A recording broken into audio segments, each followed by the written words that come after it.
Flamme des années 80. Le podcast qui allume la femme.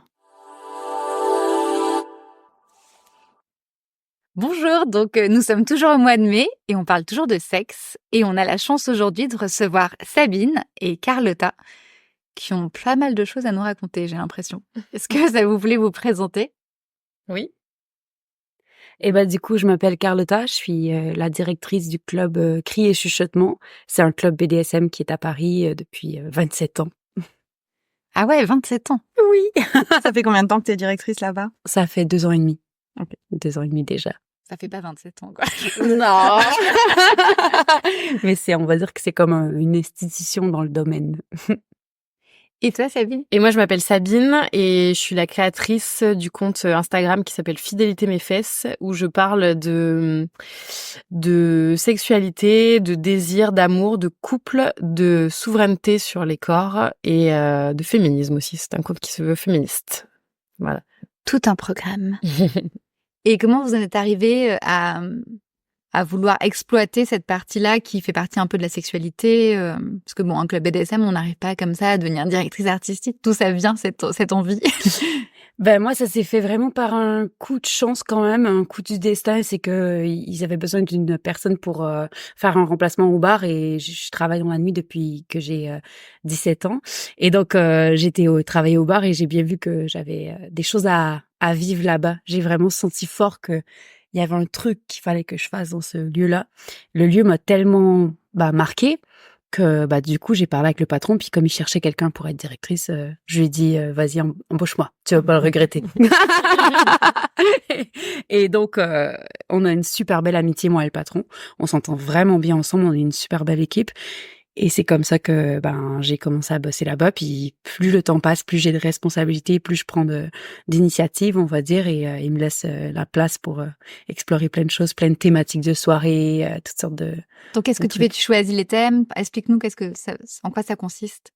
Déjà, je peux créer des thèmes de soirée avec toutes les idées qui vont me passer par la tête, mais aussi je vais un peu orchestrer les soirées qui sont organisées par d'autres gens. On a des soirées dominatrices à tous les mois et à chaque mois on trouve des dominatrices différentes qui vont aborder des sujets différents, qui vont faire des petites performances pendant les soirées.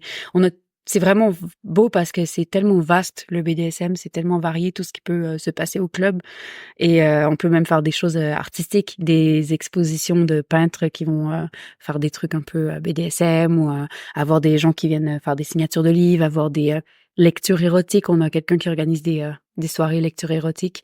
Donc c'est très très beau parce que ça mêle l'art et le sexe et donc ça donne encore plus de possibilités. Tu fais notamment des soirées félines. Oui. Tu peux nous expliquer ça? Ça, c'était la première soirée que j'ai organisée au club. C'était une soirée que pour les femmes et une soirée qui est BDSM.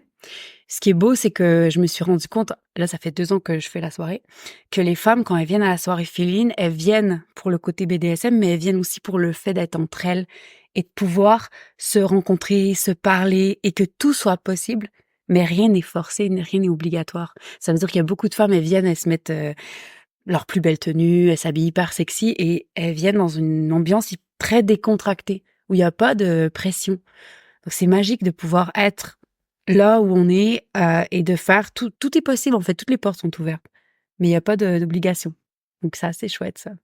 Et si tu peux nous réexpliquer, parce qu'on a déjà fait une émission un peu sur le BDSM, mais c'est quoi pour toi le BDSM? Qu'est-ce que c'est? Qu'est-ce que ça veut dire? Le BDSM, ça va être tout ce qui est les lettres déjà BDSM, ça va être bondage, donc tout ce qui est le fait d'être attaché, les cordes, ou ça peut être avec des menottes, ça peut être avec. Les gens ils font du BDSM des fois sans le savoir chez eux. C'est la domination, la soumission. Et le sadomasochisme. Donc c'est vrai que quand on parle de BDSM, on pense à un truc, on pense tout de suite à genre Pulp Fiction avec la boule dans la bouche, mais c'est vrai. c'est vrai.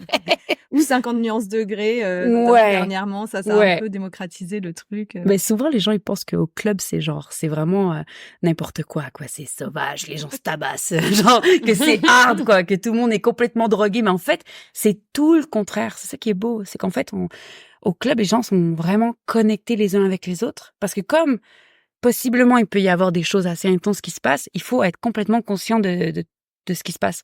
Sinon, il pourrait y avoir des conséquences, quoi. Donc, pour que ça se passe bien, il faut être connecté, il faut être alerte des réactions de l'autre. Et il y a beaucoup, beaucoup d'échanges qui se font entre les gens avant même de commencer à pratiquer. Puis c'est ça qui est beau. C'est qu'au final, ça regroupe des gens qui ont une recherche sexuelle qui est plus poussée que pour moi dans un club libertin où c'est purement sexuel. Là, il y a un truc très psychologique, cérébral, avec toutes sortes de différentes conditions. Tu sais, les gens, ils peuvent venir être complètement habillés, puis toute la soirée, ils vont être habillés. Puis ils vont dominer, ils vont être habillés. T'es pas obligé de te mettre à poil ou obligé de faire certaines activités. Tout est possible, en fait. Tous les paramètres sont là. Et ça doit être, du coup, pour laisser entrer les gens, parce que j'imagine que ça doit être assez filtré. C'est quoi? T'as un visio ou c'est vraiment que des gens que vous connaissez? C'est une sorte de club où t'as tes habitués et c'est des recommandations? En fait, tout le monde peut venir, mais c'est cher. Donc déjà, ça filtre de fou. Parce que les gens qui savent pas pourquoi ils viennent mettre les pieds, puis qui veulent faire du bordel ou je sais pas, qui sont bourrés, ils rentrent pas. Il faut payer pour rentrer. Donc déjà, les prix ne sont pas catastrophiques, mais le fait qu'il y ait un prix d'entrée, c'est pas comme dans le bar du coin où tu fais juste venir pour boire une bière. Des fois, les gens, ils passent devant, ils sont bourrés, ils veulent rentrer, mais c'est impossible. C'est genre juste impensable. Alors que n'importe qui a le bon dress code, ça veut dire qu'il vient habillé en noir, et qui est prêt à mettre le prix d'entrée, peut rentrer. C'est pas fermé aux gens. C'est juste que, déjà, pour faire la démarche de venir jusqu'à chez nous, on n'est pas sur une rue passante, on est à côté d'un commissariat. Déjà, pour faire la démarche de venir jusqu'à chez nous, faut que tu saches un peu où tu mets les pieds. Et personne fait le con parce qu'il y a le commissariat à 50 mètres. Donc, faudrait vraiment être inconscient. Ça, c'est pratique. Ouais, c'est ça qui est beau. Ça te parle, Sabine, ce qu'elle dit sur justement le consentement, puis aussi le besoin en fait de se différencier et d'être dans sa propre vérité par rapport à sa sexualité? Ouais, complètement. Alors après, moi sur mon compte Instagram, j'ai vraiment des réflexions très philosophiques et intellectuelles. Je suis pas du tout dans le concret comme ça, en tout cas pas encore. Après, c'est des milieux qui m'intéressent beaucoup et je pense que tôt ou tard, je sauterai le pas ou, enfin voilà, c'est des choses qui m'intéressent beaucoup. En fait, ce que j'aime bien dans ces lieux et dans le discours que tu as par rapport à ce genre de sexualité ou à ces découvertes, c'est qu'en fait ça encourage à s'explorer en fait, on pourrait l'écrire de deux manières. Et c'est aussi un peu ce que je dis sur mon compte, c'est-à-dire que moi, pour comment j'en suis venue à créer ce compte, c'est que moi j'ai eu l'impression d'être beaucoup entravée dans ma sexualité dans ma vie parce que j'ai en fait quasiment tout le temps été en couple. J'ai rencontré mon amoureux actuel quand j'avais 17 ans, j'en ai 36. Donc il y a presque 20 ans. Et voilà, et on a toujours eu un schéma très classique monogame où il était absolument hors de question d'aller faire du sexe à droite à gauche, etc. Et en fait, moi, ça m'a beaucoup entravée physiquement et puis psychologiquement. Et enfin, j'ai vraiment senti un gros malaise par rapport à ça pendant des années. Et en fait, bon, petit à petit, la vie a fait que mon chemin a croisé des blogs ou enfin des articles, des podcasts qui parlaient de couple libre, de polyamour, de libertinage, etc. Après, moi, j'avais aussi une image très négative, justement, pas du polyamour, parce que ça, c'est un peu joli, c'est mignon, mais du libertinage. Enfin, voilà, on croit vraiment que il y a la sexualité de couple monogame et puis n'importe quoi. Enfin, le gros délire enfin, c'est vrai, où c'est dégueulasse, où tout le monde s'enfile dans les coins. Enfin, vraiment, des trucs un peu, enfin, voilà, bon, un peu glauque, ouais. Et voilà. Et en fait, je me suis dit, il y a peut-être un juste milieu dans tout ça et qu'en fait je peux peut-être très bien avoir mon histoire d'amour et puis vivre à côté des choses parce qu'en fait c'est pas parce que je suis en couple que je peux pas avoir une vie et une sexualité hors du couple.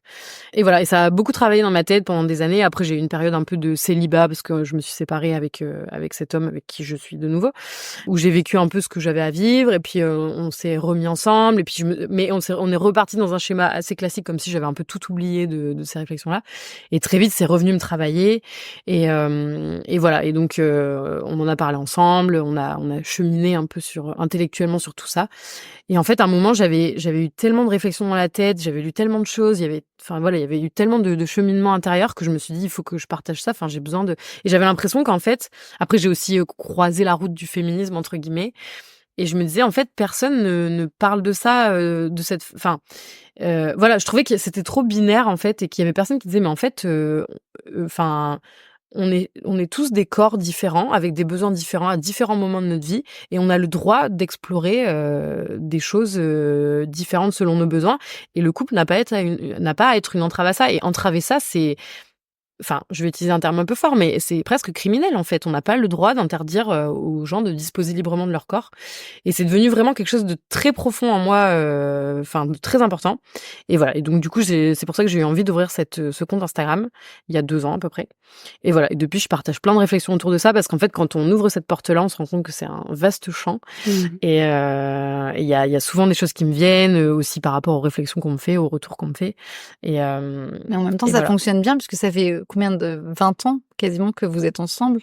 Donc il y a aussi peut-être qu'est-ce que c'est pas le secret de la longévité du couple de pouvoir justement à un moment donné explorer sa sexualité ou d'autres choses pour avoir toujours son partenaire. Et moi j'ai écouté un peu, enfin j'ai regardé depuis quelques mois, je suis aussi ton compte, et c'est vrai que ça ouvre l'esprit. On parle beaucoup aussi de l'honnêteté. Je trouve que c'est extrêmement honnête, parce que le nombre de personnes qui vont aller voir ailleurs, mais que l'autre personne ne le sait pas, et c'est caché, et c'est peut-être même ça qui est excitant, dans un sens. Quand tu n'as plus cette barrière, est-ce que ça enlève pas aussi un peu d'excitation, de se dire, ah bah je vais pas aller voir ailleurs, après j'ai le droit, enfin, du coup ça m'intéresse un peu moins. Enfin, je pense que ça c'est sûr.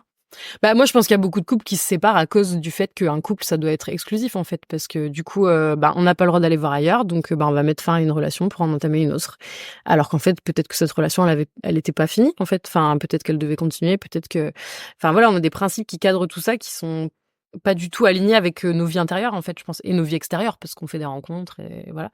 En tout cas, moi je pense qu'effectivement pour qu'un couple dure, en tout cas, même s'il dure pas, parce qu'à la limite, la durée, bon, mais pour qu'un couple soit sain, je pense que chacun doit avoir une autonomie dans laquelle il peut faire ce qu'il veut. Et je vois pas pourquoi le sexe ne ferait pas partie de ça, en fait. On est tout à fait d'accord pour dire qu'on a le droit d'aller danser en boîte avec ses copines, qu'on a le droit de partir en week-end avec ses copains, qu'on a le droit de manger ce qu'on veut, de s'habiller comme on veut, etc. Pourquoi le sexe, ce serait un truc à part? En fait, ça, c'est ma grande question. Pourquoi c'est traité comme une activité à part? Et pour l'instant, personne ne m'a donné une réponse que je trouve juste, en fait, donc voilà. Est-ce que tu as une réponse juste? Ce que je trouve, c'est qu'il y a vraiment un côté très d'appropriation puis de sacré autour du sexe. Surtout les gens qui sont pas dans les milieux BDSM ou libertins ou voilà, sexe positif. Ils ont ce côté où est-ce que vraiment c'est genre t'es ma propriété, personne d'autre qui peut profiter de ça. Et c'est vrai qu'avec le BDSM, on peut déconstruire les interactions sexuelles, dans le sens que est-ce que se faire masser les pieds par quelqu'un c'est sexuel? Pour la plupart des gens, non. Mais pour la personne qui te masse, peut-être que oui. Peut-être que pour cette personne-là, c'est genre le cœur de sa sexualité. Puis la sexualité, ça peut être tellement de choses. Qu'est-ce qui concrètement est l'acte sexuel? Est-ce que c'est que la pénétration, ou est-ce que, genre, voilà, si l'autre, je sais pas, je trouve que c'est assez dur de se tromper. Genre, tu vois. Ouais. Ou est-ce qu'écrire des messages avec quelqu'un, envoyer des photos. Tu sais, c'est qu'aujourd'hui, il y a tellement de manières de vivre de la sexualité sur plein de différents paramètres. C'est hyper compliqué de contrôler tout ça. Il y en a certains qui vont dire que même juste liker une photo sur Instagram d'une autre personne, c'est mal, mais on peut pas faire arrêter les autres gens d'exister. Absolument. C'est clair, et comme en fait la limite est tellement difficile à tracer, moi je suis pour qu'il n'y ait pas de limite, en fait. Enfin, qu'en fait, sur quoi on se base, sur quelle base on part pour dire que ça c'est ma limite. Alors après, les gens ils vont dire ouais, mais la limite c'est ce qui me fait mal. Bah ouais, mais dans ce cas-là, ça veut dire quoi? Ça veut dire que si tu veux coucher avec moi et que je te rejette, je dois me forcer parce que sinon ça va te faire mal. Enfin, on peut pas en fait baser une loi du couple, ou n'importe quelle loi d'ailleurs, sur juste le ressenti de la personne. Sinon, c'est la porte ouverte à n'importe quoi, en fait. Enfin. Oui. Et puis je te rejoins sur quelque chose aussi, c'est par rapport au cadre. Moi, de ce que j'ai compris pendant ces émissions du sexe, c'est que c'était hyper important de mettre le cadre, et aussi l'émission qu'on avait sur le polyamour, c'est que tu peux tout faire avec ton partenaire tant que tu mets le cadre, et tant que justement tu prends aussi en considération le fait de c'est commun, en fait. Oui, c'est ça. Oui, c'est clair. Pour moi, en fait, c'est ça. L'histoire du commun, c'est très intéressant parce que, en fait, on part du principe que quand t'es en couple, la sexualité, ça devient un truc en commun. Sauf qu'on reste deux corps distincts et on peut très bien avoir deux sexualités distinctes et il n'y a pas à ce que ça fonctionne ensemble. Et d'ailleurs, ça crée énormément de problèmes que ce soit un principe que ça fonctionne ensemble. Il y a plein de couples il y a plein de membres de couples dont la sexualité n'est pas raccord. Alors souvent, ça allait au début de relation parce qu'on est tout feu tout flamme, etc. Mais souvent, il y a des décalages qui s'installent et sauf qu'en fait, on est un peu codépendant sexuellement parce qu'on a le droit de coucher que à l'intérieur du couple. C'est un espace commun et on n'a pas le droit d'avoir d'espace autonome à côté et du coup, ça crée des gros problèmes, quoi. Ça, c'est ça qui, c'est un peu à cause de ça qu'il y a des viols conjugaux, qu'il y a énormément de frustration. Enfin, ça arrive dans énormément de couples, quoi, ce genre de petits problèmes, mais qui peuvent prendre énormément de place, en fait. C'est hyper complexe parce que d'un côté, c'est sûr que faut apprendre à travailler sur son propre sentiment de possessivité puis de jalousie, parce que c'est surtout ça qu'il faut déconstruire pour accepter que l'autre ait des relations ou des vies en parallèle. C'est sur soi qu'il faut travailler le plus, quoi. C'est clair. Puis quand des t'arrives à faire ça. expériences. Ou juste des expériences. Ouais. Si on vient dans ton bar et qu'on a une expérience, ça veut pas dire que toute notre vie va s'arrêter à côté dans notre couple ou. Oui, c'est clair. Puis il y a plein de gens qui viennent au club il y avait on va dire des histoires avec leur femme, ils partageaient ça, puis à un moment, un des deux veut plus. Mais l'autre, il en a tellement besoin que du coup, tu te dire genre, OK, c'est fini. Tu peux plus aller au club, c'est fini. Maintenant, on fait plus de BDSM, par exemple, toi. Il y a des gens, c'est hyper dur pour eux d'accepter qu'ils vont fermer cette porte-là alors que eux, ils ont peut-être encore envie. Ça se peut très bien aussi que un des deux aille un chemin qui est différent de l'autre et c'est tellement triste de tout détruire juste parce que sur un point, ça s'accorde plus, quoi. C'est souvent, du coup, que, effectivement, quand, dans les couples communs comme ça, où tu partages tout, s'il y en a un qui décide d'arrêter un truc, l'autre, c'est acté qu'il doit arrêter aussi, le truc, quoi. Et ça, c'est quand même, assez dingue, parce que comme tu disais, c'est deux corps différents. Et là, t'as l'impression qu'à un moment donné, quand t'es un couple, tu fais plus qu'un. Et en fait, t'as plus ton libre arbitre, t'as plus ta propre liberté, en fait. Ouais, et ça s'applique que au sexe, parce que je veux dire, si un couple fait, je sais pas, de l'équitation ensemble pendant 10 ans, et qu'à un moment, il y en a un, je sais pas, il fait une chute, et puis, ou n'importe quoi, ou juste ça le lasse, et puis il a plus envie de faire ça, et il va pas dire à l'autre, non, toi aussi t'arrêtes, parce que moi j'arrête, donc, c'est mort, tu vois, ça serait bizarre, en fait, tout le monde dirait, mais attends, c'est pas ton problème, il peut très bien continuer, mais par contre, sur le sexe, là, tout le monde dit, ah oui, je comprends, Oui, puis ça peut aller super loin sur le sexe. Il y a des gens, carrément, ils veulent pas que leur chéri regarde du porno ou je sais pas quoi. Ou, on veut tellement contrôler l'autre dans des détails on n'est même pas avec lui, on sait même pas ce qui se passe, même pas avec d'autres personnes, mais même la masturbation, bien entendu. Attends, mais ça veut dire que tu m'aimes pas, tu t'es masturbé. Non, mais on est c'est hallucinant. Quand tu pousses le truc et quand c'est incroyable, en fait. On se permet tout, en fait. C'est ça qui est terrible. On n'a pas en fait, qui donne la loi de qu'est-ce qui est correct, qu'est-ce qui est pas correct? Chacun fait à ton ressenti personnel et du coup, effectivement, dans ce cas-là, c'est la porte ouverte à tout, quoi. Ouais. Est-ce que tu crois, du coup, que c'est peut-être, parce que toi qui cherches un peu aussi, qui t'interroge là-dessus, est-ce que tu crois que c'est dû, par exemple, parce que dans d'autres pays, il y a la polygamie, des choses comme ça. Est-ce que tu crois que c'est parce qu'on est descendant du christianisme, par exemple, et donc c'est un truc assez... en fait, les religions, elles nous ont vraiment mis ce carcan-là, et je sais pas, on est resté coincé dedans et on a du mal à arrêter ça. Ça viendrait de là, quoi. Oui, moi je pense que c'est... en fait, si on remonte... si on fait un petit peu d'histoire... On t'écoute. En fait, on avait des mœurs assez libérées jusqu'au Moyen-Âge, jusqu'à la Renaissance, en fait, pendant le Moyen-Âge, en tout cas en Occident, on va dire en France, quoi, en Europe, pour être un peu, pour cadrer un peu les choses. On avait des mœurs assez libérées au Moyen-Âge, etc. Et en fait, à la Renaissance, en fait, c'est vraiment... c'est une des... Il y a toujours plusieurs... c'est toujours multifactoriel, mais disons... en fait, quand on a commencé à amasser du capital, il y a eu vraiment une grosse problématique autour de l'héritage. Il fallait vraiment savoir que... Donc c'est les bourgeois qui amassaient du capital. Il fallait qu'ils sachent que les enfants à qui ils léguaient leur patrimoine, leur capital, étaient leurs enfants biologiques. Et donc, il y a toute une pensée, un système autour du contrôle de la fécondité et du coup du corps des femmes qui s'est mis en place. Et là-dessus, les religions se sont évidemment, enfin voilà, les religions se sont emparées du truc. Ça a continué comme ça. Enfin ça date du coup plutôt de la Renaissance. Et puis ça s'est paré de tout le discours romantique qu'on connaît aujourd'hui. Hollywood y a saupoudré un petit peu de paillettes. Enfin voilà, tout ça s'est paré en fait de. Je pense que c'est vraiment venu de là à la base. Alors on pourrait dire oui, bon, il y a d'autres interprétations, mais en tout cas c'est une des interprétations possibles. Je sais même pas si c'est tant la religion ou si c'est plus, pour moi c'est plutôt des contraintes presque un peu matérielles en fait qui ont fait naître ça. Et la religion a rajouté un discours moral, voilà. Et après Hollywood, les séries américaines ont rajouté un discours paillettes, voilà. Mais je pense qu'à la base c'est plus un truc du patriarcat et de la transmission des transmissions matérielles en fait que c'est né. Et en fait aujourd'hui en fait on est tellement dans un discours à la fois moral et à la fois romantico-paillette sur le sujet qu'on a du mal à s'en extraire quoi. C'est vraiment devenu une culture en fait et c'est très très difficile de penser les choses autrement quoi. C'est vraiment très difficile. Même le féminisme a du mal quoi. Même les femmes les femmes féministes qui remettent en question radicalement le couple, l'amour et tout, c'est dur d'avoir un discours aussi subversif quoi. Oui, parce que ça va dans les deux sens. Si on veut la liberté pour nous, faut l'accepter pour l'autre aussi. Oui. Donc, il faut déjà accepter que l'autre va peut-être avoir des envies, des besoins ou va peut-être faire des choses de son côté.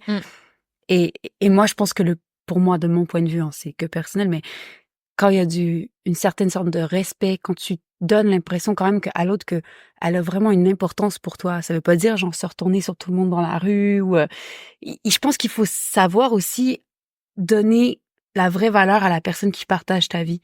Puis je pense que il y a des gens, ils ont vraiment de la difficulté à donner une vraie attention à la personne qui partage leur vie et ça va créer aussi énormément de jalousie. Ouais. Tu sais, t'as des mecs, tu vas être en couple avec eux, ils vont draguer toutes les serveuses qu'ils vont croiser, puis ils vont faire peut-être consciemment créer de la jalousie dans leur couple en donnant l'impression que le gazon est toujours plus vert ailleurs.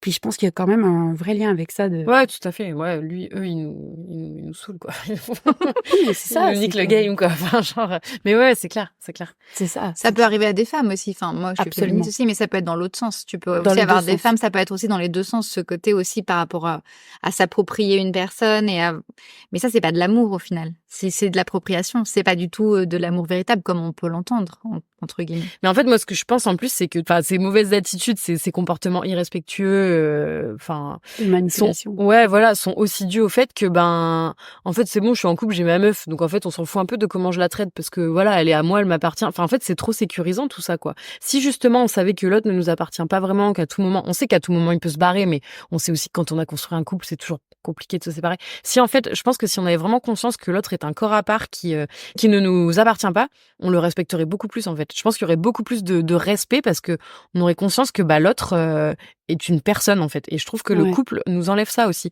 L'autre c'est devenu mon objet en fait. Et ça c'est hyper problématique. Et je pense qu'il y a plein de comportements irrespectueux dans les couples qui viennent des hommes comme des femmes qui sont aussi dus à ce truc-là quoi. C'est bon, je l'ai sous moi, ouais, je l'ai verrouillé. Et du coup je peux un peu faire ce que je veux parce que voilà. Oui, du coup, il n'y a pas d'entretien de la relation puisque elle est acquise. Oui, voilà, tout à fait. C'est intéressant ce que tu dis sur l'objet parce que dans BDSM, il peut avoir possibilité de devenir une table, une chaise, mais d'une façon assez décidée et pour un plaisir qu'on va découvrir. Et c'est ça qui c'est marrant parce que on peut décider, mais quand on le décide, c'est pas du tout la même chose que quand on va le subir. C'est ça qui est puis c'est temporaire. Déjà, le fait de s'objectiver, ce qui est super intéressant, c'est que l'autre personne avec qui tu interagis, ça l'intéresse. Si tu fais la table puis la personne elle s'en fout que tu sois une table, ça n'a pas de sens en fait. C'est que tout est par rapport au lien cérébral que tu as avec la personne, par exemple, qui te domine. Tu vois, moi, par exemple, si je demande à quelqu'un de faire ma table, la personne, je vais demander à quelqu'un que ça lui plaît déjà, parce que je sais que ça sera pas le même genre de table que si la personne, ça la fait chier. Parce que tu as toutes sortes de soumis. Et il y a des gens, par exemple, être un objet, ça va vraiment les faire kiffer, parce que tu vas jouer avec le fait qu'ils sont un objet. C'est sexuel ou c'est pas sexuel, mais ils vont aimer être ton objet, t'obéir et te servir à ce moment-là, tu vois, comme un objet. Mais tu y portes attention à l'objet.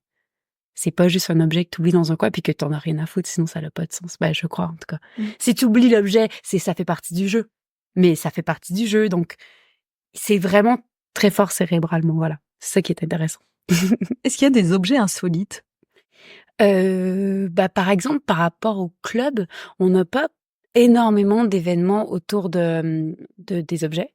Mais moi, je trouve ça cool de transformer les gens en objets. Comme par exemple, on a eu une soirée où il y avait une femme chandelier, où elle s'était fait coudre des pampilles de chandelier dessus. Puis elle tenait des bougies. Donc ça, c'était un très, très beau moment. C'est une dominatrice qui avait créé cette soirée chez nous.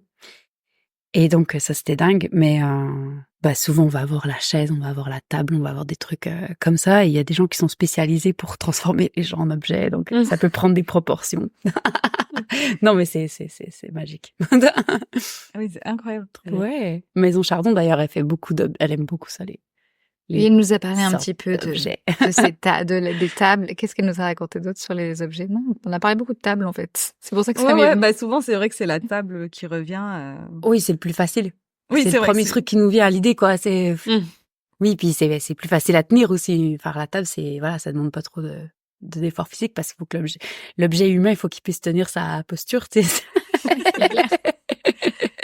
Et on parlait de religion tout à l'heure. C'est quoi le délire christique avec le BDSM? Parce qu'il y a un vrai lien quand même. J'ai envie de dire, c'est quand même eux qui ont inventé le truc. Parce que, je veux dire, ils se fouettent eux-mêmes, quoi. Le sadomasochisme, c'est quand même clairement, toute l'iconographie BDSM, elle vient de là-bas parce que c'est quand même, je me fais mal parce que j'aime Dieu, donc je vais me faire mal parce que j'ai péché, tu sais.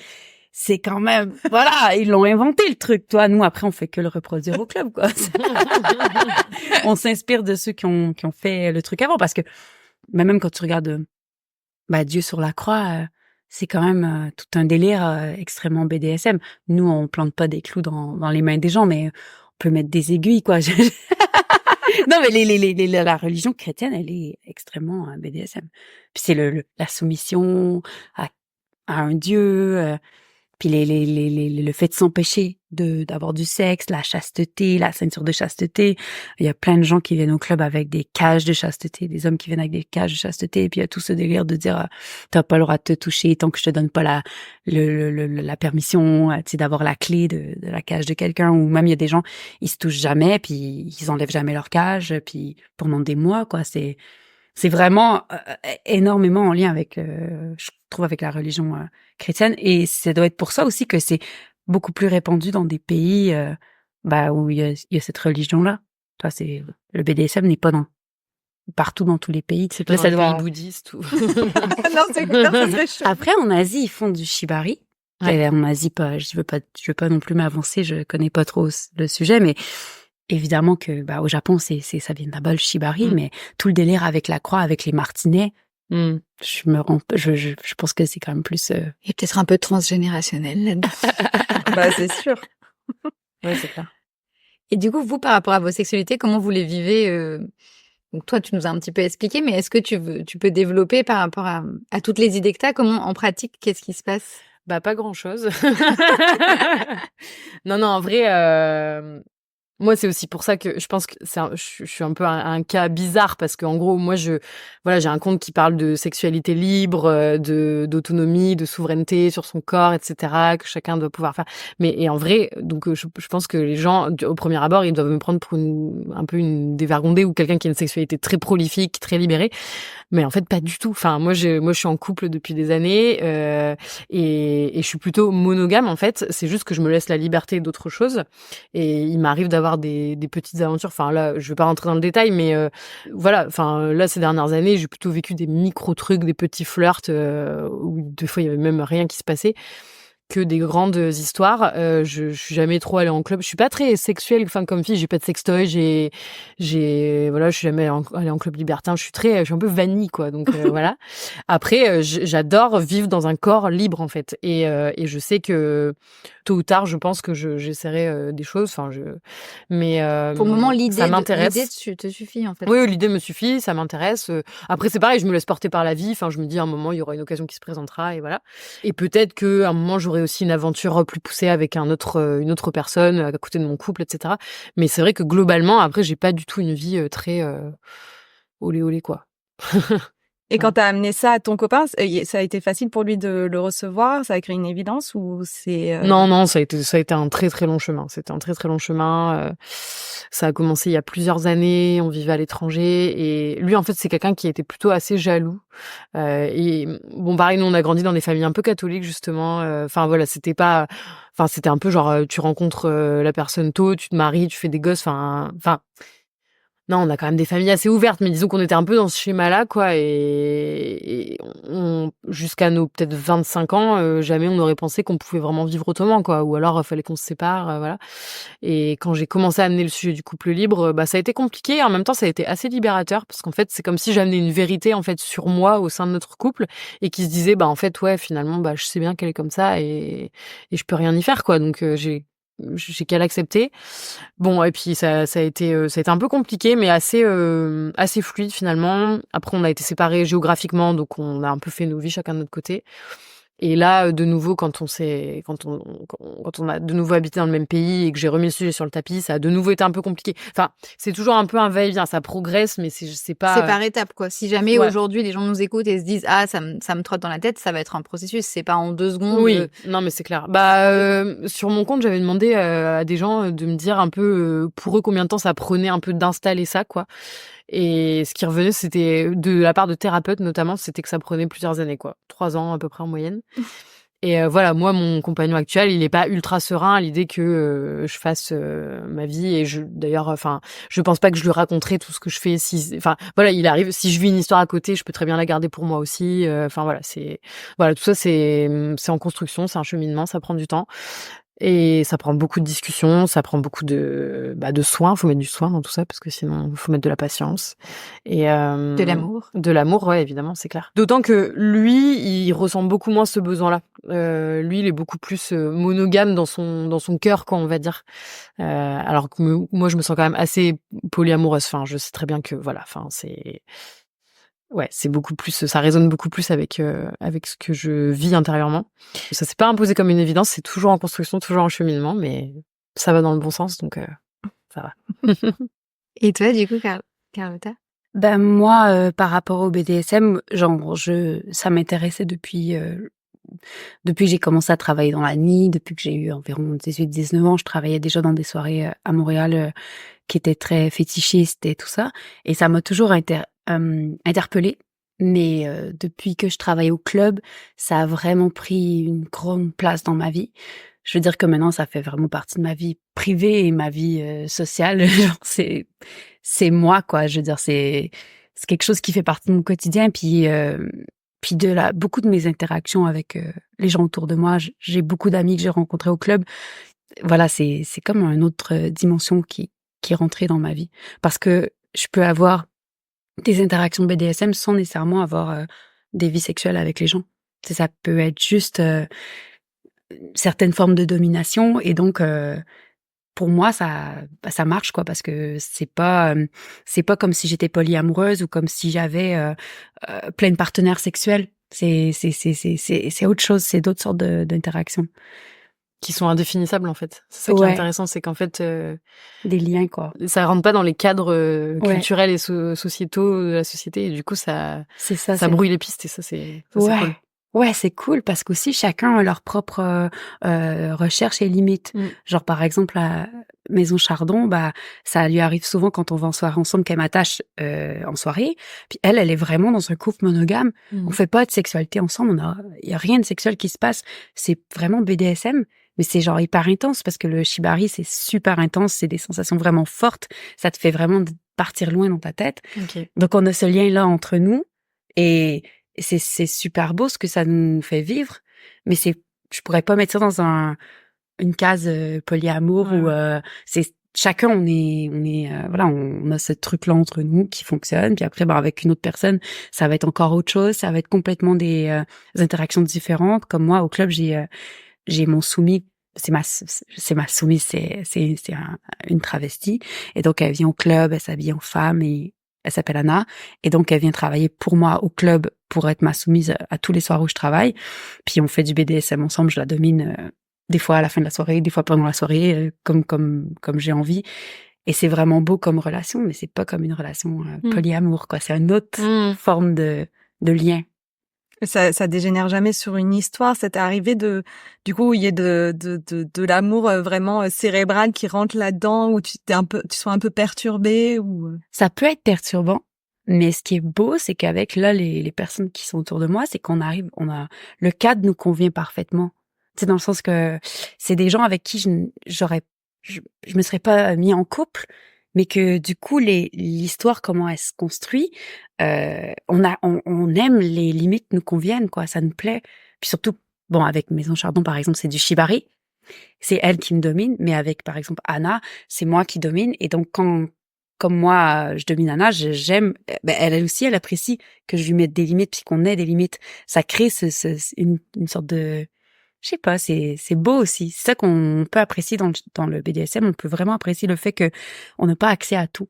C'est la personne qui domine qui va nous ouvrir peut-être les portes ou pas, mais il faut respecter ce truc, ce cadre en fait. C'est marrant, ça me fait penser un peu comme être acteur en fait. Quand tu vas dans un film, tu as 2 mois de tournage, c'est ton mec, voilà, c'est ta nouvelle famille, c'est tes enfants. Enfin, Oui. et après, ça arrive qu'il y ait des histoires d'amour, mais Ouais. des fois, tu crées des liens qui sont différents. Et puis, si tu tournes régulièrement, tu peux avoir plein d'enfants. Enfin, moi, j'ai plein d'enfants de fiction, mais c'est jamais mes enfants. Oui. Mais tu crées ce lien, et c'est ça, je trouve que c'est assez marrant. Je sais pas pourquoi ça me fait penser à ce parallèle, en fait, de vivre des choses un peu hors réalité, qui font partie de ta vie parce que c'est quand même toi qui les vis. Ouais. Mais c'est pas non plus. Enfin, c'est comme une bulle, quoi. C'est autre chose. Ça fait Ouais. partie de. C'est Je sais pas comme si c'est un bon des- exemple, hein, comme ça un m'a fait jeu. penser à ça, mais ça peut ressembler à ça, puis ça a aussi un lien avec comme avec l'amitié. Tu sais, par exemple, on a des amis avec qui on va parler de certains sujets, on n'a pas tous les mêmes relations avec toutes nos amies. Bah moi, c'est comme si du coup il y avait encore un paramètre en plus, où est-ce que bon, t'as un ami qui te masse les pieds, t'as un ami que des fois tu lui mets des fessées, non, mais tu couches pas avec. Genre ça me viendra pas à l'idée, parce que le côté sexualité plus classique, c'est encore une autre sphère que je partage pas au club. Ouais, et en même temps, je rebondis sur l'amitié parce qu'en gros, moi, il y a beaucoup de gens qui me posent la question, ouais, mais comment vous faites? Quelles sont les règles que vous établissez avec vos amants? Bon. Et moi, je leur dis, mais en fait, on a un référentiel très simple de comment traiter les gens correctement. C'est juste l'amitié. Enfin, en fait, il faut juste traiter les amants, les amoureux, les partenaires sexuels comme on traiterait nos amis. C'est-à-dire, il n'y a pas à se prendre la tête sur faut donner un temps égal. Enfin, voilà, on se pose pas toutes ces questions-là dans l'amitié. Les choses sont fluides, elles se passent naturellement. Et moi, je leur dis, voilà, pour moi, mes amants, si j'en avais là, actuellement, j'en ai pas, mais pour moi, c'est juste des amis avec qui on couche ensemble et avec qui on peut avoir des sentiments plus forts, en tout cas d'un autre ordre que les sentiments purement amicaux. Mais sinon, faut les traiter pareil. Il y a pas de, et voilà. Et pour moi, en fait, il y a aussi beaucoup de choses. En fait, dans le polyamour ou le couple libre, etc., on essaye de recalquer les règles du couple, c'est-à-dire on essaye de trouver des trucs très cadrés, très normés, faut placer des règles, des limites, machin, faut discuter et tout. Et moi, j'ai envie de dire, mais en fait, oubliez tout ça, juste passer dans un autre paradigme. Et en plus, on a des modèles, c'est l'amitié. En fait, appliquez l'amitié à vos amours. Et en fait, enfin, il y a plus besoin de réfléchir à rien parce qu'on sait déjà comment ça marche, quoi. Et je trouve que quand on place les choses comme ça, les choses deviennent beaucoup plus, on voit beaucoup plus ce que ça pourrait donner, en fait, si on s'autorisait à vivre nos amours comme on vit nos amitiés, en fait. Et ça n'empêche pas d'être en couple, parce qu'on peut très bien avoir aussi une place spéciale pour un meilleur ami, une meilleure amie, voilà, qui peut être un peu au-dessus des autres et avec qui peut-être on fait une coloc, ou peut-être même on fonde une famille, enfin, ça arrive, quoi. Et voilà. Et donc, le couple n'a pas à être exclu de ça. On peut très bien vivre ses amours comme ses amitiés, tout en étant en couple, parce que cette personne-là, il s'avère que elle a une place plus spéciale, on cohabite avec elle et peut-être on fait famille, etc. Et voilà. Et pour moi, il y a vraiment un paradigme à changer. Donc voilà. Enfin, je voulais rebondir sur ça par rapport à ce que tu dis sur ce qu'on fait. Enfin voilà. Je vois pas pourquoi le sexe devrait. Enfin voilà. Pour moi, les partenaires sexuels peuvent être comme des amis avec une forme de sexualité ou une autre, quoi. Ouais. Non, c'est clair que, comme dans l'amitié, je trouve qu'il y a beaucoup d'amour. Tu sais, moi, les gens qui sont mes amis, je les aime. Je veux dire, je veux qu'ils soient heureux. Je les accepte avec toutes nos différences, puis avec leurs facettes. C'est ça qui est cool, quoi. C'est beau de pouvoir avoir plein de gens qu'on aime autour de soi, puis de pouvoir interagir avec eux, sur différents tableaux. Oui, puis vivre des parts de soi qui sont différentes en fonction des gens avec qui on les vit, quoi. c'est vrai qu'un homme ou une femme, un amoureux ou une amoureuse, on demande beaucoup ça doit faire tout. Tu dois cocher toutes les cases comme on en a envie, quand on en a envie. Enfin, c'est un peu une mission impossible. J'ai l'impression des fois de se dire, on va savoir durer pendant 20 ans et on va devoir évoluer ensemble, faire tout ce qu'on aime quand on veut. Enfin, c'est compliqué, quoi. Ouais. Je trouve que c'est des solutions qui sont, qui ont l'air chouettes. Bah moi je pars déjà du principe que la personne, je lui donne la liberté que je veux qu'on me donne, donc je vais pas faire chier l'autre, mais il faut vraiment pas qu'il me fasse chier. C'est sûr. Bah c'est sûr que si on est très insupportable dans le truc où on veut tout contrôler, on peut pas s'attendre à ce que l'autre nous donne la liberté après de faire ce qu'on veut, quoi. Faut au moins donner ce qu'on veut recevoir. C'est clair. Complètement. Et tu caractérisais bien tout à l'heure en disant que du coup ta vie sexuelle qui est complètement à part, est-ce que ça l'influence? Est-ce que le fait que justement tu aies ces expériences BDSM de plus en plus, t'as senti une différence dans ta sexualité intime entre guillemets ou Ouais, c'est clair. Bah moi c'est clair que ça influence ma sexualité parce que on va dire que du sexe vraiment, je sais pas comment on peut définir le sexe vraiment classique. Je trouve que tout le monde s'amuse à sa manière. Mais moi, il faut qu'il y ait une dimension, on va dire, un peu cérébrale. Je vais en avoir besoin et je vais le mettre en place, quoi. Je peux pas j'arriverai pas à être satisfaite si c'est juste du sexe, quoi. Faut qu'il y ait un truc un peu, un jeu de, c'est pas compliqué, hein. Ça demande pas nécessairement des accessoires, ou quoi que ce soit, mais c'est mental, quoi. Faut que cérébralement, il y ait une espèce de jeu de pouvoir ou quelque chose qui touche à mon cerveau. oui, qui te stimule. Ouais, c'est comme ça que Il faut être ça a du excité sens cérébralement aussi. ouais, Quoi. c'est ça. C'est clair. Ouais. Le BDSM, c'est extrêmement cérébral. On a bien compris ça aujourd'hui. Je le dis beaucoup parce que on voit tout de suite l'aspect. Les gens ils pensent tout de suite, mettons au fouet, au martinet. Il y a ce côté sensoriel, oui, qui te fait mettre des coups de fouet, des coups de martinet, mais le côté cérébral, pour moi, c'est ce qui donne une profondeur à tout ça. Parce que si tu te fais mettre des coups de martinet par quelqu'un qui, on va dire, ta maîtresse ou ton maître ou peu importe, ton envie de recevoir va être différente, puis ta sensation, ton ressenti va tellement être différent que c'est pour moi même pas la même activité. Je veux dire, on peut ne pas tant aimer la douleur, mais avoir des super beaux moments à se faire mettre des coups de martinet par la personne à qui on est le soumis ou la soumise, quoi. Donc l'aspect cérébral, il joue énormément. Puis je pense que dans le sexe, le cérébral a tellement une grande place, faut pas l'oublier. Et comment tu rencontres un soumis ou une soumise? Comment ça se fait cette relation? Parce que c'est c'est assez marrant parce qu'au club ça se fait, ça peut se faire super naturellement. En fait, les gens ils vont venir ils vont se parler, ils vont se rencontrer. La semaine dernière, j'animais un événement sur les dominatrices, puis du coup, il y a des gens comme ça, on leur parle, on fait une petite séance justement d'impact avec du martinet ou avec cravache, tout ça. Puis après, on va voir moi je vois il y a un lien qui se fait même par rapport à la personne, si elle se laisse aller ou pas. Est-ce qu'il y a un feeling entre vous, comme quand t'embrasses quelqu'un? Tu sais, tu t'embrasses quelqu'un, tu peux rien ressentir, ça peut être nul ou juste pas la bonne personne pour toi. Ou tu peux embrasser quelqu'un et être genre, waouh, il s'est passé un truc. C'est un peu pareil avec le BDSM. Genre, est-ce que quand t'interagis avec l'autre, est-ce qu'il se passe quelque chose? Est-ce que tu ressens un échange d'énergie ou pas? Puis après, tu vois si vous avez aussi des atomes crochus dans les choses qui vous intéressent à explorer. Parce qu'il y a plein de manières d'explorer le BDSM. Il y a des gens qui vont vouloir des trucs, ils vont vraiment vouloir avoir de la douleur, ils vont vraiment être masochistes. Mais si toi, ça t'intéresse pas d'être dans cet aspect-là, tu vas peut-être trouver des gens qui vont plus vouloir un côté sensuel ou de la contrainte, être attachés, mais ils veulent pas nécessairement avoir mal. C'est que c'est tous les paramètres. C'est ça qui est beau, c'est que tout est possible, en fait. T'as des gens qui vont être soumis, qui veulent pas avoir mal du tout. Puis il y a plein de choses à faire avec quelqu'un qui veut pas avoir mal. Mais c'est ça, parce qu'on a appris la dernière fois qu'un soumis n'était pas forcément maso, quoi. Ouais. Et ça, pour moi, c'est vrai que la différence, elle se faisait pas, quoi. Et ouais, ce qui est beau, c'est qu'il y en a qui adorent le service. Genre, moi, j'adore ça. Il y a des gens, leur plaisir, c'est de te servir. Fait que tu leur dis, vas-y, fais-moi un café maintenant, ramène-moi le café, fais-moi ci, fais-moi ça, je fais n'importe quoi. Mais puis tu sens que leur plaisir de servir, c'est justement, c'est presque sexuel, dans le sens que être au service de sa maîtresse, de sa domina, c'est déjà une joie en soi. T'as pas besoin de les taper pour qu'ils soient heureux. C'est beau, mais après, justement, tu peux lui demander de faire le meuble, quoi. Mais non, fais la table pour mon café. Pour le café, tu m'as ramené. Ouais, ça peut être hyper sensuel. Comme ça peut être très aussi sadique et hard et laisser des grosses marques et il peut y avoir du sang et tout, quoi. Ça peut être vraiment très intense en termes de sensations, comme ça peut être vraiment tout doux.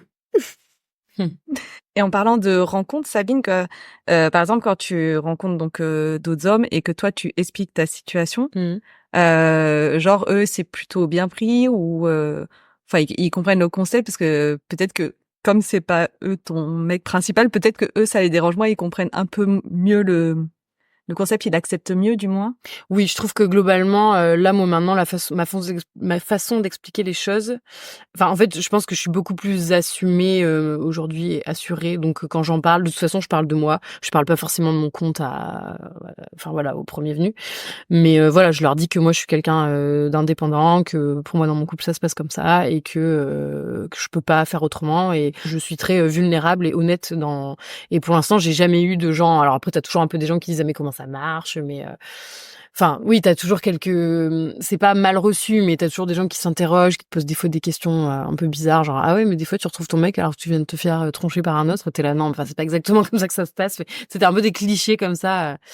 Après c'est plus complexe, ça peut être très bien reçu comme ça dans la discussion, puis des fois tu rentres dans une relation peut-être un peu de séduction ou de flirt, etc., voire un peu plus, et en fait il y a quand même des réticences qui se mettent en place parce que on a tellement baigné dans un truc pas comme ça que enfin là j'ai une petite aventure récemment avec un mec et au début il était super open sur le polyamour machin, trop cool et tout, il trouvait ça super et tout. On a commencé à avoir une petite histoire vraiment très très rapide, mais assez vite j'ai senti qu'en fait il y avait un truc qui bloquait. Et en fait, ça a eu du mal à sortir et je l'ai vraiment titillé pour que. Et en fait, au bout d'un moment, il a fini par sortir que en fait, enfin, et c'est sorti assez violemment où en fait j'ai compris que voilà, ça le frustrait énormément de pas pouvoir se projeter dans une relation un peu de couple peut-être avec moi, que c'était une relation. Enfin, et en plus on s'était vu très peu de fois, donc ça démarrait tout juste et tout de suite le mec m'a dit je veux pas d'une relation comme ça, clandestine où je me contente des miettes, alors qu'on s'était vraiment, enfin, on n'avait rien construit en fait, donc j'avais envie de dire mais ça vient d'où ces reproches, enfin il y a rien pour l'instant, donc je vois pas du tout. Et en fait, mais il avait projeté tout ça en fait, il avait projeté que il allait être mon petit oui voilà mon bouche-trou quoi, de temps en temps j'allais l'appeler parce que voilà mon mec était pas là et j'ai trouvé ça vraiment dommage, d'autant qu'il avait l'air super open sur le truc au début quoi. Donc ouais, des fois c'est compliqué et puis c'est quelque chose qu'on sait après quand on commence à évoluer dans ces formes relationnelles, oui, qu'on s'expose à beaucoup de déceptions. Mais des fois les déceptions ne viennent pas des gens qu'on s'attendait, parce que à l'inverse, tu peux rencontrer des gens qui sur le coup sont en couple monogame, ont l'air très fermés sur ça et puis en fait quand on commence à en parler, finalement ils sont là ah ouais, c'est intéressant et puis voilà, enfin moi ça m'est arrivé d'avoir des aventures avec des mecs qui avaient des copines et qui étaient monogames et puis en fait finalement quand ils le vivaient, ils se disaient ouais en fait c'est cool et ça fait du bien quoi. Et j'étais là bah oui, ça fait du bien, ouais ça fait du bien. c'est exactement ce que je dis. Ça fait du bien, c'est important, c'est existentiel en fait de vivre ces choses-là. Et en fait alors que dans le discours ça aurait été les premiers à me dire ouais non mais moi je suis fidèle et tout, quand ils le vivaient intérieurement, là ils se disent il y avait autre chose qui s'ouvrait quoi. Et ça c'est beau aussi à voir. Est-ce que tu sens aussi que quand tu vis des histoires à côté, ça t'inspire dans ta sexualité avec ton mec? Est-ce que ça peut te redonner une genre d'énergie sexuelle? Oui, ça entretient clairement ma libido. Enfin, moi qui s'éteint complètement quand je suis bridée. Enfin voilà. Ouais. Et ouais, c'est clair que quand ça se concrétise pas tous les 4 matins, hein, mais quand ça se concrétise, oui, je sens bien que j'ai un regain de vitalité, de libido. Ouais, complètement. Et en général, ça ramène dans le couple de l'énergie, de la joie et de l'amour, quoi. Je pense que c'est super important d'entretenir ça, la flamme, justement. Ouais.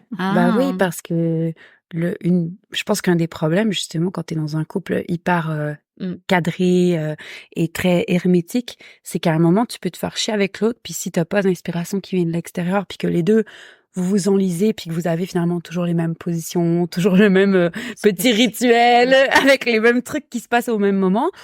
Honnêtement, c'est dur de rester excité. Je vois pas comment les gens font, quoi. Moi non plus, je vois pas. Je comprends pas. Alors que tu peux avoir même des discussions avec d'autres personnes ou même un flirt, mais sans qu'il soit nécessairement concrétisé. Juste le fait de ressentir le désir de quelqu'un C'est d'autre ça. peut te donner toi le désir en toi, puis après tu vas le projeter même, le ramener Ouais. dans ton énergie de couple. Ouais, et je trouve ça hyper dommage que quand un couple, quand la flamme s'éteint, tout ce qu'on propose au couple, c'est des choses à l'intérieur du couple. Mais t'as envie de dire, enfin moi il y avait une métaphore que j'avais lue sur un blog que j'aimais bien, c'était que un couple sans sexualité, enfin après on peut être un couple sexuel, y a aucun problème, mais disons que quand Ils vivent les mal, deux ouais. personnes sont c'est comme un moteur sans huile en fait, et que en fait c'est pas honteux d'aller emprunter de l'huile à l'extérieur pour remettre un peu d'huile dans le moteur, parce que sinon ça frotte, ça frictionne et puis ça va pas quoi.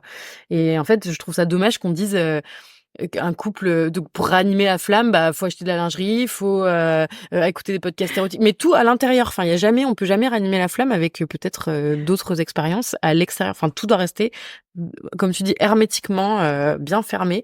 Et c'est tellement dommage. Enfin, on se coupe de tellement de bonheur, quoi. Pourquoi? Parce qu'on est jaloux. Mais enfin, Ouais. je veux dire, tout ce qu'on peut vivre à côté, c'est tellement de belles émotions. Enfin, après, ça peut être douloureux aussi, mais je veux dire, il y a tellement de bonheur à trouver là-dedans que s'arrêter à juste on est jaloux et se couper de tout ça, mais c'est tellement dommage. Enfin, Puis il y a plein de choses que des fois dans ton couple tu pourras jamais avoir, Non. jamais, parce Jamais. que les gens sont d'une façon. Tu sais, on Ouais. peut pas être tout et son contraire, on peut pas être tout à la fois. Puis t'as des gens avec qui ils vont t'offrir un truc, mais si t'as des besoins qui sont tellement variés et différents, tu vas juste toujours être buté à avoir pas ce que tu veux. Puis Bien l'autre sûr. personne elle sent qu'elle te remplit pas, qu'elle te satisfait pas, puis elles se sentent mal, puis au final c'est encore moins excitant. Je veux dire, c'est ça qui est compliqué. Mais non, mais c'est hyper compliqué. Alors moi, ça m'énerve aussi quand je lis des trucs genre faut parler de vos besoins et tout. Mais j'ai envie de dire, mais moi mon besoin c'est d'être embrassé par quelqu'un de nouveau. Aïe, qu'est-ce que c'est je ça. vais dire ça à mon mec?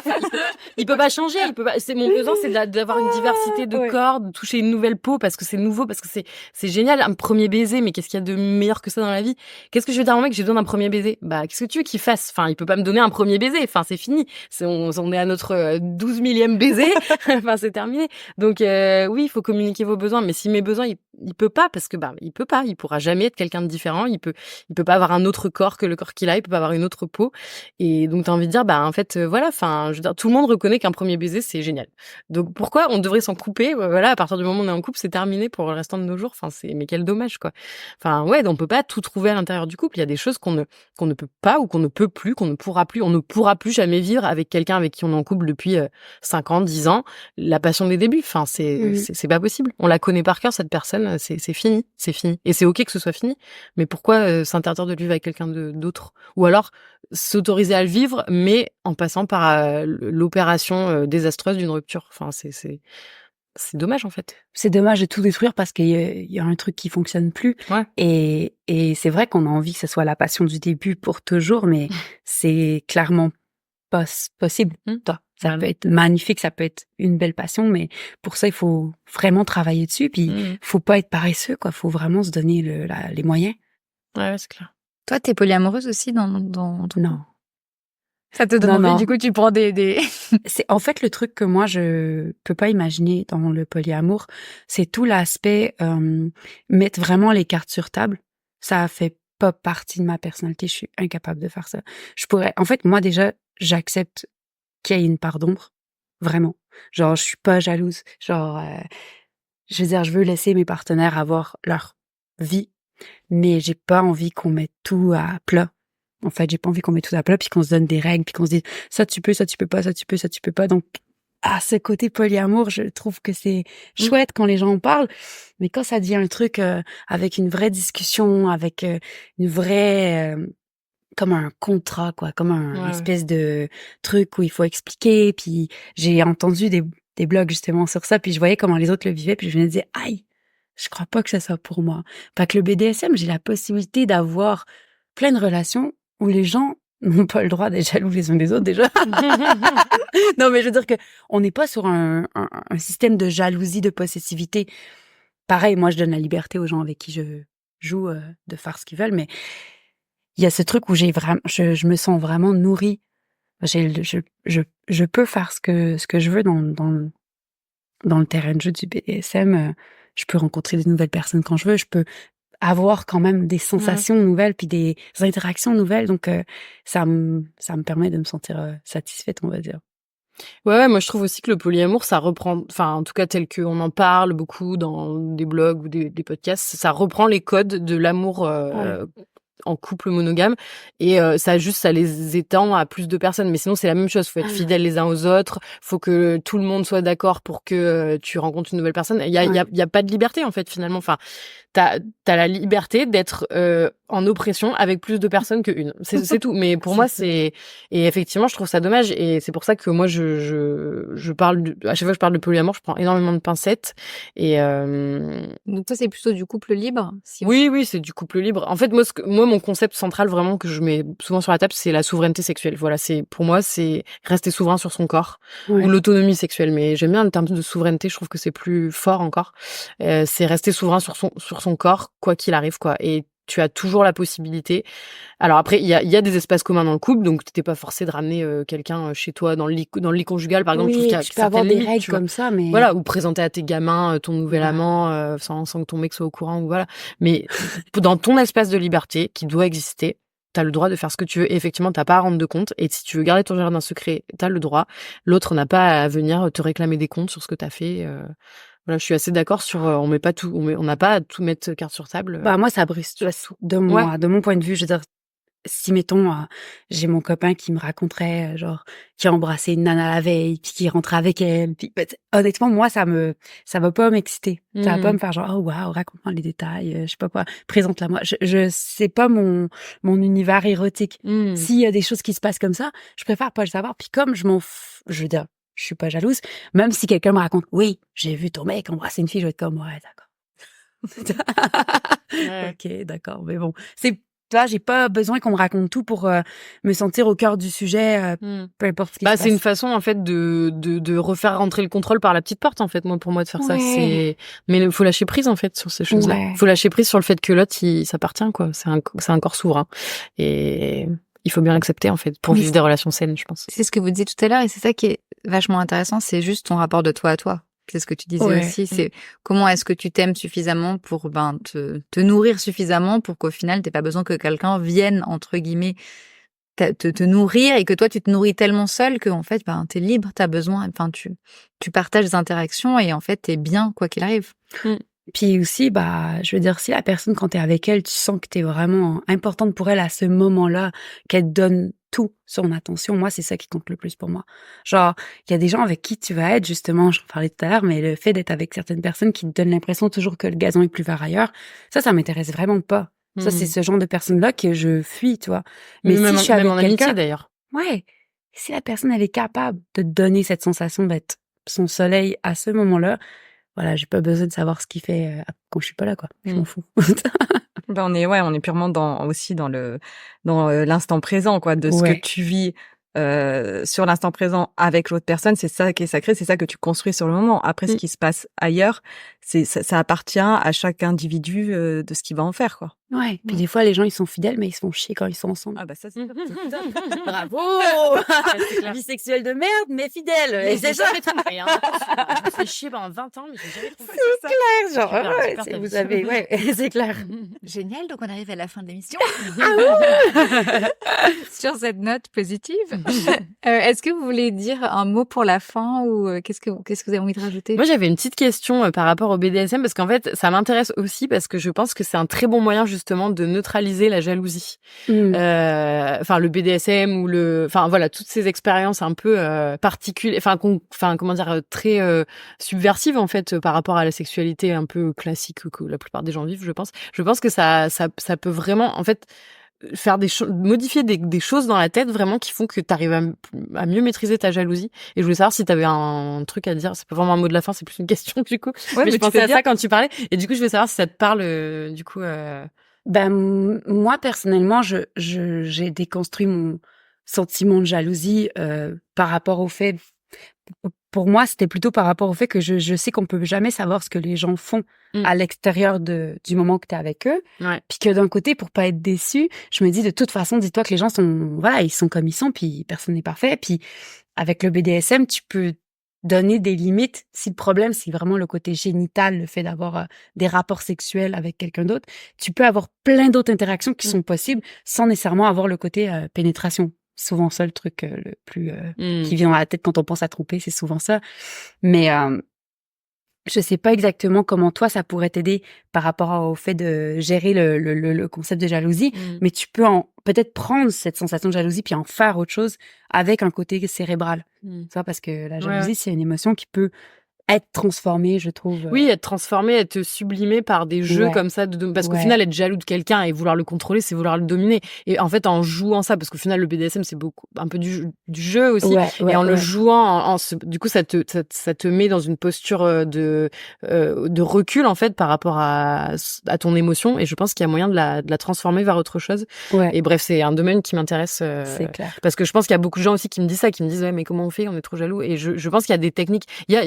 Ça se dompte, la jalousie, les émotions. On peut faire des thérapies, mais je pense que ça peut être aussi une forme thérapeutique. Enfin, j'ai une amie en fait qui fait du BDSM et elle m'a beaucoup parlé de l'aspect thérapeutique de tout ça, à quel point ça l'avait aidé dans ses complexes et ses traumatismes, etc., à dépasser tout ça. Et donc, je pense aussi à dépasser la jalousie. Ça peut être je pense que ça peut faire découvrir ton corps dans son intégralité, au lieu de juste. Moi, j'ai rien contre le sexe classique, j'adore ça, mais au lieu de juste axer sur une partie, ce qui est beau, c'est que ça, est-ce que, mettons, je sais pas moi, griffer le dos de quelqu'un, est-ce que c'est tromper? Tu vois ce que je veux dire? C'est qu'au final, tu peux avoir des moments hyper intenses où tu regardes la personne, tu la vois plus pareil après. C'est ça. Mais t'as pas couché avec elle. Peut-être que la jalousie, c'est aussi c'est nourri par la frustration, beaucoup. Et du coup, si tu la transforme, justement, comme tu disais, si en fait tu nourris ce sentiment par autre chose, donc tu n'es plus frustré, donc en fait elle a plus lieu d'exister parce que tu l'as accepté et en plus tu l'as transmuté dans quelque chose. Donc, en tout cas, je souhaite aux gens de travailler là-dessus parce que ça fait tellement mal gratuitement la jalousie. C'est même pas, c'est pas du mal qu'on a envie d'avoir, quoi. On va tous venir faire un petit stage de BDSM. Et Carlotta va nous initier à tout ça. Voilà. On va se faire une soirée. Il faut. Hein. Est-ce que tu as un petit mot pour la fin, toi, que tu voulais rajouter? Moi, je dirais aux gens qui vous écoutent justement que ça vaut la peine de s'explorer quand on en ressent l'envie, parce que je pense que quand on le fait tard, avec des envies qu'on a depuis longtemps, on se dit merde, j'aurais dû y aller plus tôt, quoi. J'aurais dû franchir le cap, j'aurais dû pas avoir peur, parce que la peur qu'on peut avoir de pas venir au club, c'est juste de se dire je vais peut-être pas aimer ça. Au pire, si on n'aime pas ça, on revient pas, quoi. Mais si on aime ça, et puis on peut juste regarder, on n'est pas obligé de faire quoi que ce soit. Oui, bien sûr, c'est clair. Jamais. Si on obligeait les gens, ça serait criminel. Viens te faire fouetter sur la croix. C'est obligé. C'est un ordre. Bon, sur ces bonnes paroles, on va vous dire à la semaine prochaine. Et revenez, sinon vous envoie Carlotta. Voilà. Attention. En tout cas, merci de nous avoir partagé toutes ces... j'ai pas le mot. Ces belles paroles. Ouais. La bonne parole. Merci d'avoir partagé tout ça avec nous. C'était... D'avoir prêché la bonne parole. Oui, c'est ça. Voilà. Tel les catholiques, putain. Oui, de venir expier vos péchés. Voilà. On a le matériel. Comme à l'époque. Bon, nous, on vous dit à la semaine prochaine pour de nouvelles aventures. Oui. Merci à vous. Merci. Cool. Flamme des années 80. Le podcast qui allume la femme.